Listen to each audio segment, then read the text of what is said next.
Welcome to Beyond the Competition, the SAE University Programs Podcast. Hey guys, welcome back to the podcast. This is a special Note Before You Go podcast for the Baja SAE Maryland event coming up here this week. I'm Mike Sorg, the video and podcast producer with the SAE University Programs, and we got with us a crew, so we make sure you're completely prepared for this event this week.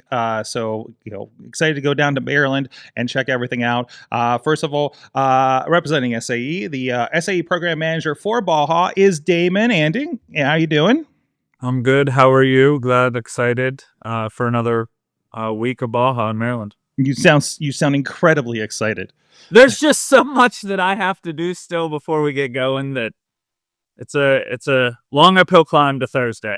It is Monday morning, the week of Baja, so you get a little bit of you can look into his eyes and see where he's at in this in this preparatory phase. Meanwhile, we also have the event organizer down there in Maryland on site right now on the back of an ATV. It looks like is Zach Love with us. How you doing, Zach? Hey, morning guys. How's it going? Excited for another fun week. There you go.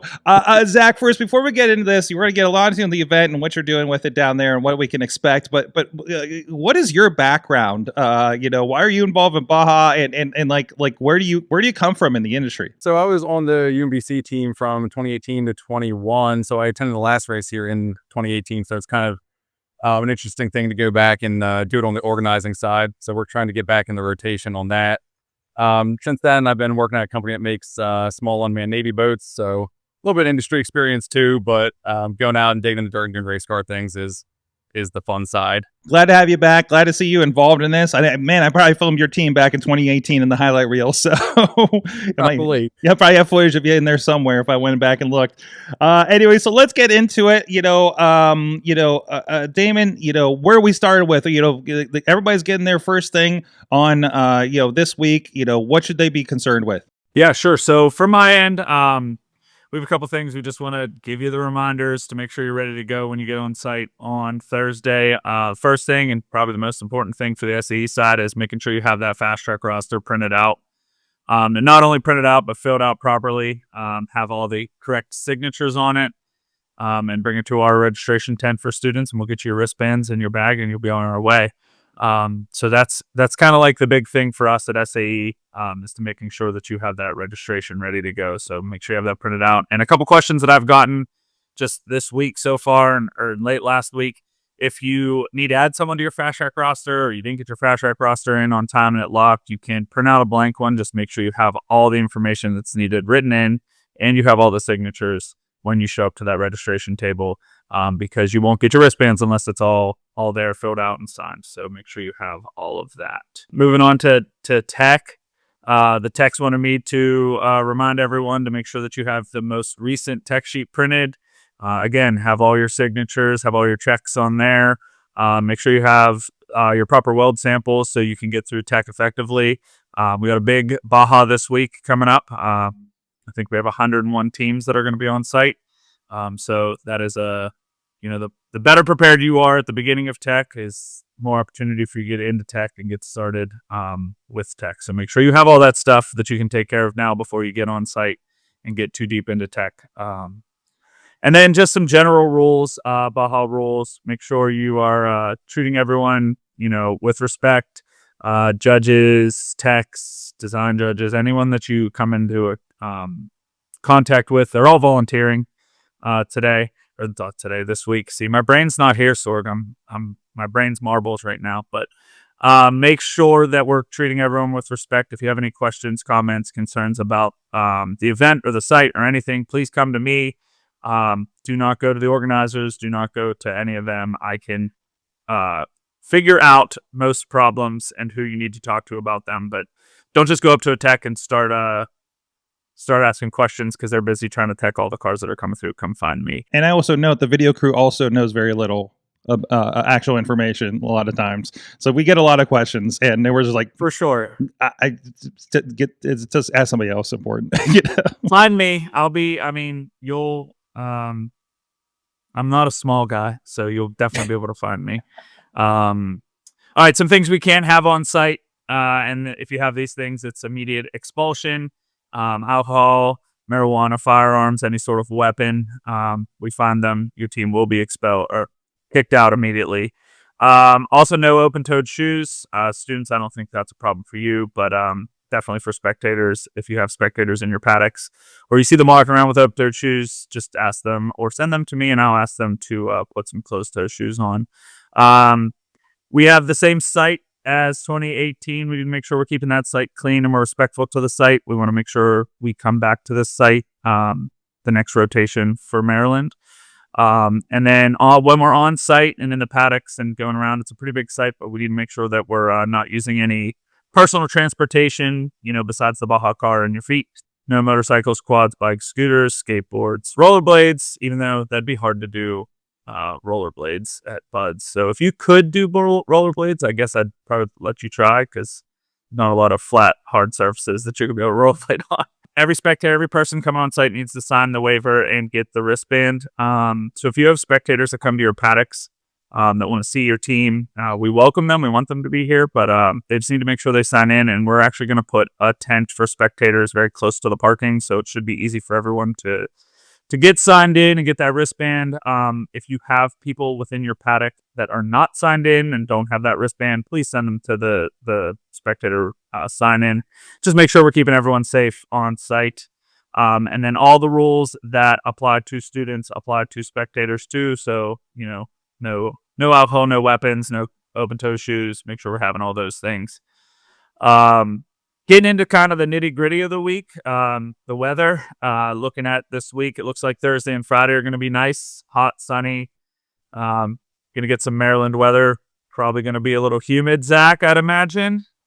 It's pretty damp out right now. Yes. So make sure you're preparing for that, right? Have sunscreen, have, the proper clothing. Make sure you have hats.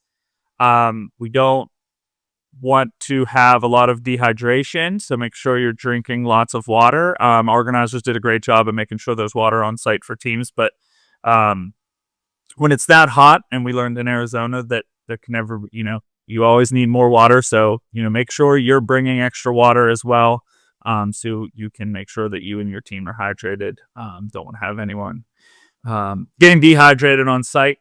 And then Saturday and Sunday, it flips into the other side of Maryland, East Coast weather, and looks like we might have some rain and some storms. So make sure you're prepared for all types of weather when it comes to rain and storms. And then we just want to say that in the event of inclement weather and lightning, we'll be using the Baja SAE app to let you know the plan. But if there is lightning and there is, something that we have to stop everything, we'll ask you to go into your vehicles or your trailers and stay in place until we let you know. We might ask you to leave site depending on, what the weather looks like and the radar looks like. Everything, like I said, it's going to be made on that Baja SAE app. So make sure you have that app and it's installed and ready to go. With that, on Saturday and or Sunday, events could be shortened based on the weather. We don't want that to happen, but we only have so much time on site, and we need to make sure that it's fair and equitable. So when you're planning your Saturday short dynamics and Sunday, make sure you're looking at that weather. And if we get shut down because of lightning, we're not going to extend when S&T is open for, or extend when maneuverability is open for. We're going to run them the times that are on the schedule. But our ultimate goal is to keep everyone safe. So if it's not safe to be outside running the Baja cars and having people around, we're going to send you back to your cars. And if it's, for a long period of time, that's just going to shorten those events. Again, safety is first for me and for organizers and SAE. So we want to make sure that everyone's safe. So make sure you're prepared for that. Again, there's going to be a lot of teams on site. So, make sure you're ready to go. Make sure you're getting through tech and you're making your plans to get through those dynamic events on Saturday, because you don't want to get caught waiting and then a thunderstorm come and we have lightning in the area and you get stuck not running an event that you could have ran earlier in the day. So make sure we're prepared for that. Yeah, definitely make a plan for it and be ready for a changing plan as things come up, right? For sure. And we will do everything we can to keep you updated and what's changing and what's happening. We have a sort of a little plan already set up, but we're not going to enact that plan until the weather comes. So hopefully the weather pushes off and breaks up and we don't get the craziness. But if we do, we just have to be ready because we don't want to be scrambling. So we have a plan ready for you. That is all that I have from the SAE side. I think we're going to kick it over to Zach to sort of talk about the site and paddocking and moving in on Thursday. That's right. And Zach, I also want to point out as we're getting into this, if anybody wants to see kind of a visual representation, there was a bulletin on the app a couple of days ago that did include all of the great event guide information. So there's a lot of great maps and info there for review that makes it really, really easy for getting on the site first time. And I recommend anybody kind of take a look at that and make sure you grab that too. Yeah, please read the documentation. It can do a much more thorough job than I ever could, sitting here verbally doing off the top of my head, thinking about a bunch of other things. But please don't arrive prior to 6 a.m. If you line up on the road, the locals have called the police before, and it will be you that they're citing and not us. So if you arrive early, don't. Please arrive after 6 a.m. We'll paddock you after that. Engine check numbers are going to be random. So there's no incentive to arrive early and get the number one engine check spot and think you're getting the tech early. Engine check numbers and paddocking have nothing to do with when you arrive. After that, we're going to get you in, get you paddocked as efficiently as possible. During the entire comp, please make sure that your brakes are capable of work for the whole comp. There are lots of hills here. I'm sure you've all seen the Auburn video. Make sure you have drivers that are competent and confident with the car and equipment that's able to do what they need to do. Other than that, pretty drop and go stuff.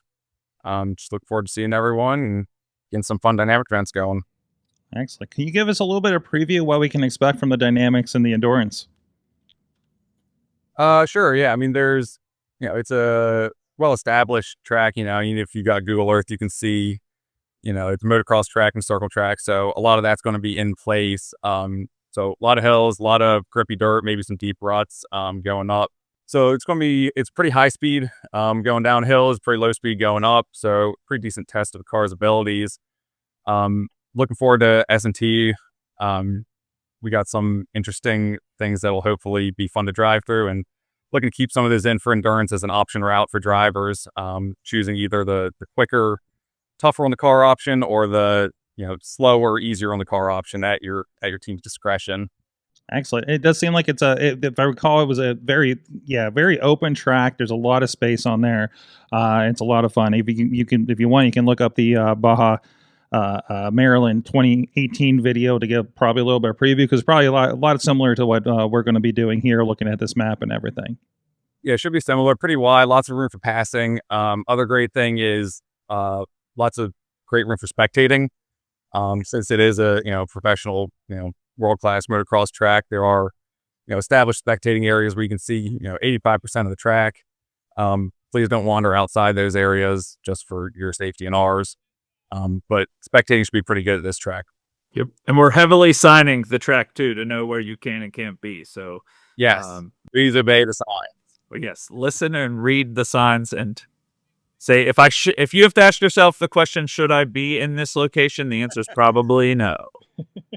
We talked about the weather and what that's going to look like on the East Coast. Is there any kind of hazards or anything that we need to worry about that people may not be, expecting? Anything with wildlife, plant life that we need to be looking out for as teams?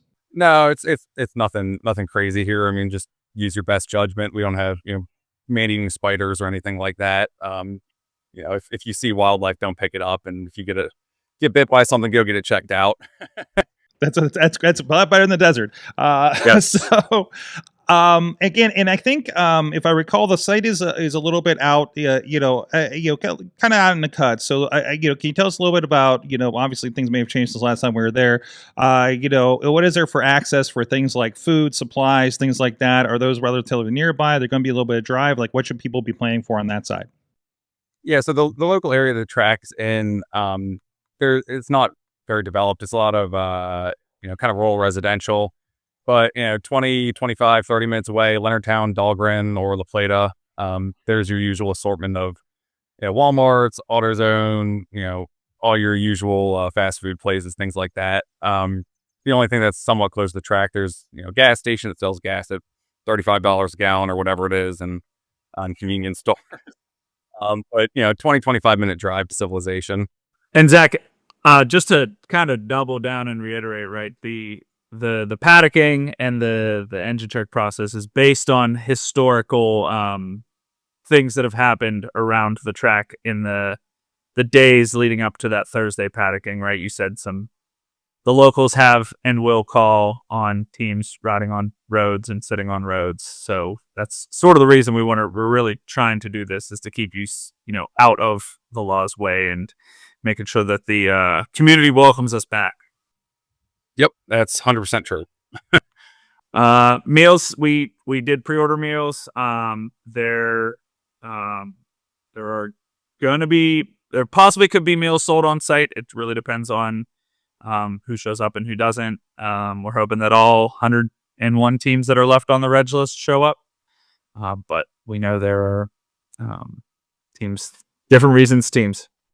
There'll also be a food truck on site that sells, the normal food truck, American fried food in addition to shawarma. So there's an option there for spectators and family and things like that. Want to recommend the shawarma while we're at it? It's pretty great if you haven't had. Are there any other special things happening at this event, Damon? Yes, Thursday after the business presentation finals, and that wraps up, we will use that tent for another edition of the Women in Mobility panel. We have a great group of women that are going to come and sort of have an open discussion with anyone that wants to be there. I think we had a great turnout in Arizona for our first ever time doing it, kind of going off the cuff. We had about 55 students show up, filled up our space, and there was some great discussion, great questions asked by the students. So I think the panelists are excited.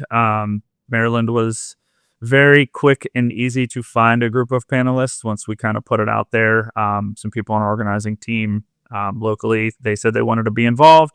So come, and this is not just for women. I mean, we had guys at this in Arizona asking questions. I think it's a great opportunity to sort of talk about the mobility industry and get some insight from people, that have went through either Baja or in the engineering field. So great opportunity. That'll be, again, after business presentation wraps up on Thursday in that business presentation tent.